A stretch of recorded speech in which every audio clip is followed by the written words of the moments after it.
হ্যাঁ, এবার রাধা কৃষ্ণ ভজন কেমন করে হয় আমি সেটা দেখবো। পদকর্তা লীলার এক পাশে দাঁড়িয়ে বলছে, আরে শোন কুটিলে, আরে ওদের মুখ শুকায় নাই, তার মুখ শুকিয়ে গেছে। কাদের মুখ শুকনো আছে একটু লক্ষ্য করে শুনবেন। এই বৃন্দাবনে শুকনো বলতে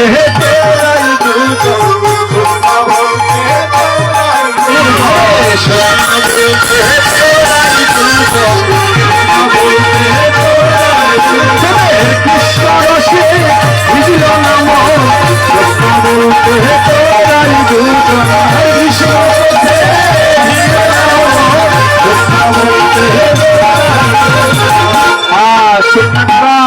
এই জটিলা কুটিলা যারা তারা হচ্ছে শুকনা, যাদের মুখে কৃষ্ণ নাম নাই তারাই হচ্ছে জটিলা কুটিলা, ওদের মুখে হচ্ছে শুকনা।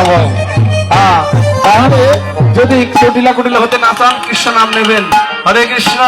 তাই এবার সবাই মিলে ভাবছে, ও নমদিনী শুনো, এই বন একজন দেবতা আছে, ওই দেবতায় যদি একবার কারো ধরে এই হয় জানো, রে ঘরের বাহির কইরা